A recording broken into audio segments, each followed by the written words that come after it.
Daar's sekere suikerige dinge wat Here jou mee deel en jy met jou praat. Dinge wat kosbaar is. Dinge wat ons moet vashou, wat ons moet toehou, wat ons moet beskerm, wat ons moet vertroetel, wat ons moet cherish.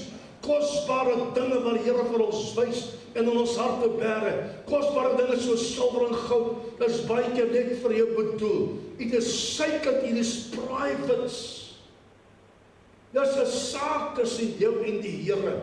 Dis dinge wat hy vir jou gee, wat hy vir jou lief is. Hy gee openbarings en hy deel met jou openbarings omdat hy vir jou lief is en sekere dinge wil wys. Maar daar kom tye waar die Here vir jou die groen lig gee om daai openbarings te deel met iemand anders. Dis iets tussen jou en die Here. Beskerm dit.